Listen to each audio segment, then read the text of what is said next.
Friends, నమస్తే. Welcome back to Mamata Reddy all in one. అందరికీ ఉగాది శుభాకాంక్షలు. ఇవాళ నేను బొబ్బట్లు చూపించబోతున్నాను. ఉగాది స్పెషల్ బొబ్బట్లు ఎలా ప్రిపేర్ చేసుకోవాలో చూద్దామా. ఒక కప్పు శనగపప్పు తీసుకొని కుక్కర్లోకి వేసుకొని వీటిని క్లీన్ చేసుకోవాలి.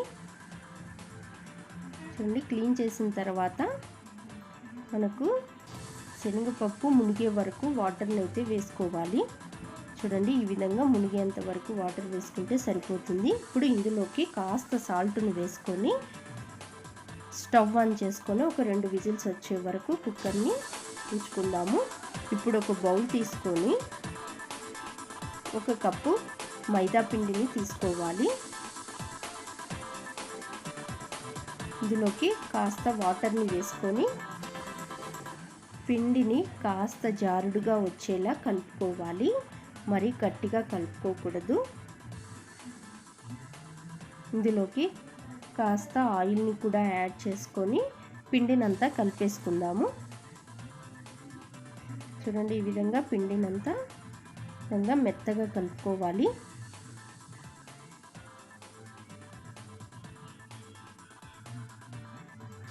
ఇప్పుడు ఇందులోకి ఇంకాస్త ఆయిల్ వేసుకొని పిండినంతా బాగా కలిపేసుకుందాము. చూడండి, ఈ విధంగా పిండినంతా లూజ్గా ఈ విధంగా కలుపుకొని ఒక 3 గంటల వరకు మనము మూత పెట్టేసుకొని పక్కకు ఉంచుకుందాము.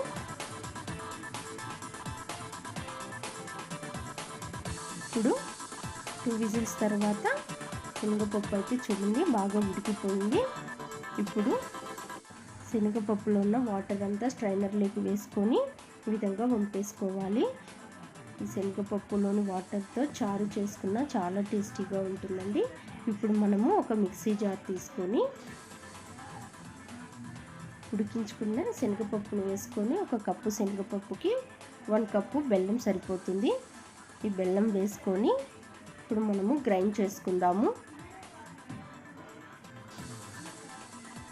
చూడండి, ఈ విధంగా గ్రైండ్ చేసుకొని అక్కడక్కడ బెల్లం అనేది ఉంటుంది కదా, అందుకు మనము ఇప్పుడు స్టవ్ ఆన్ చేసుకొని ఒక ప్యానెల్ పెట్టుకొని ప్యానెల్లోకి మనం గ్రైండ్ చేసుకున్న ఈ పూర్ణం అంతా కూడా స్టవ్ పైన కాస్త వేయించుకుందాము. అక్కడక్కడ ఉన్న బెల్లం కూడా మనకు బాగా కరిగిపోతుంది.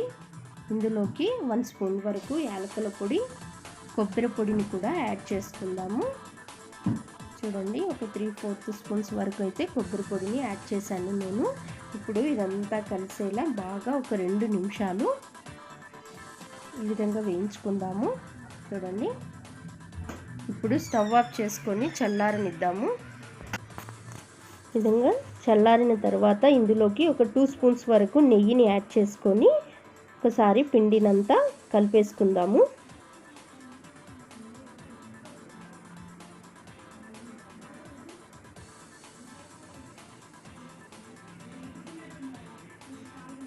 చూడండి, ఈ విధంగా పూర్ణ పిండినంతా కలిపేసుకున్న తర్వాత ఈ విధంగా ఉండల్లా తీసుకొని పక్కకు పెట్టుకుందాము.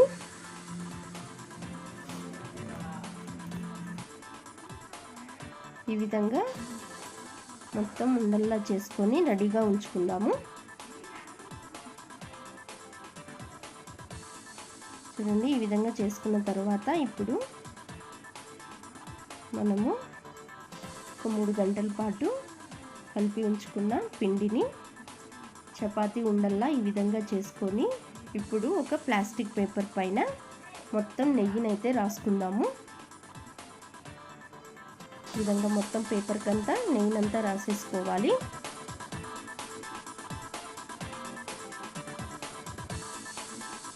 ఈ విధంగా మొత్తం రాసుకున్న తర్వాత ఇప్పుడు పిండిని పెట్టేసుకొని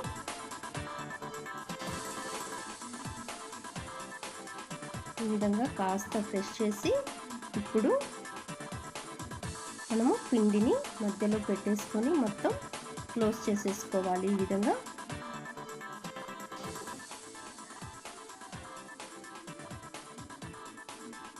చూడండి, మొత్తం క్లోజ్ చేసిన తర్వాత ఈ మిగిలిన పిండినంతా అలాగే ఈ విధంగా మొత్తం ఒత్తేసుకోవాలి. చూడండి ఇప్పుడు క్లోజ్ అయిపోయింది కదా. ఈ విధంగా ఇప్పుడు ప్రెస్ చేసుకొని దీనిపైన ఇప్పుడు ఇంకో పేపర్ని పెట్టేసుకొని ఈజీగా ఈ విధంగా తట్టేసుకుంటే చూడండి ఇలా ప్రెస్ చేస్తే చాలు జారిపోతూ వెళ్ళిపోతూ రౌండ్గా వచ్చేస్తుంది. చాలా ఈజీగా ప్రిపేర్ చేసుకోవచ్చు బొబ్బట్లు మనము. చూడండి ఈ విధంగా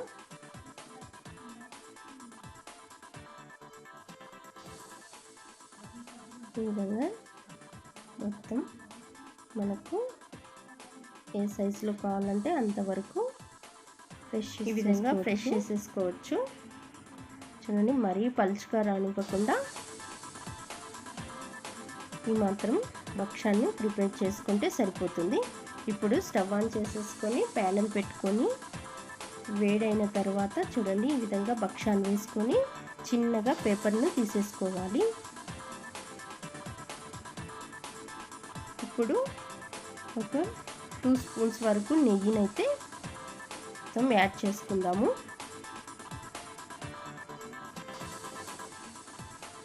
ఈ విధంగా 2 స్పూన్స్ నెయ్యిని యాడ్ చేసుకున్న తర్వాత బాగా కాలనివ్వాలి. చూడండి ఈ విధంగా కాలిన తర్వాత మరోవైపుకి మార్చేసుకొని 2 సైడ్స్ బాగా కాలనివ్వాలి. ఈ విధంగా కాలిన తర్వాత ఇప్పుడు ఒక ప్లేట్లోకి తీసుకొని ఇప్పుడు మరోటి కూడా ఒకసారి చూపిస్తాను. చూడండి ఈ విధంగా ప్రెస్ చేసేసుకొని ఈ విధంగా పూర్ణం అనేది పెట్టేసుకొని క్లోజ్ చేసేసుకొని తట్టుకోవడమే.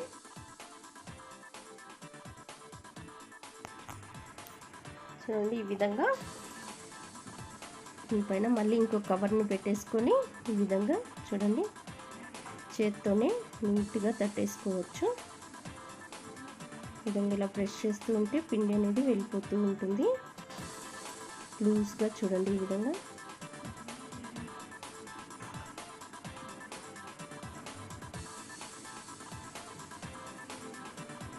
చూడండి ఇదే మాదిరిగా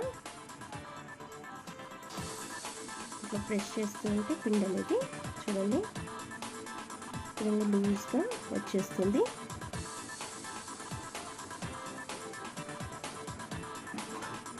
మనము ఈ బొబ్బట్లు చాలా ఈజీగా ప్రిపేర్ చేసుకోవచ్చు.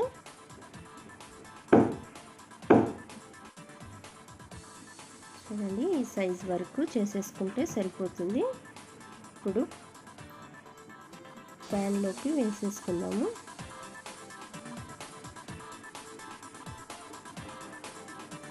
ఈ విధంగా ప్యాన్లోకి వేసి చిన్నగా కవర్ని అయితే తీసేసుకోవాలి. ఇప్పుడు ఒక 2 స్పూన్స్ వరకు నెయ్యిని వేసేసుకొని 2 సైడ్స్ విధంగా కాల్ చేసుకుంటే సరిపోతుంది. చూడండి నేతి బొబ్బట్లు అయితే ఇదే విధంగా అన్నింటినీ ప్రిపేర్ చేసుకోండి. ఎంతో టేస్టీ నేతి బొబ్బట్లు అయితే రెడీ అయిపోయాయి. ఇదే విధంగా మీరు కూడా ట్రై చేసి చూడండి. ఎలా వచ్చిందన్నది కామెంట్ సెక్షన్లో తెలియజేయండి. అలాగే నా ఛానల్ ఫస్ట్ టైం చూస్తున్న వారు సబ్స్క్రైబ్ చేయండి. పక్కనే ఉన్న బెల్ ఐకాన్ క్లిక్ చేయండి. అలా క్లిక్ చేయడం వల్ల నేను పెట్టిన వీడియోస్ మీ మొబైల్కి నోటిఫికేషన్ వస్తుంది. నా వీడియోస్ మిస్ అవ్వకుండా చూడొచ్చు.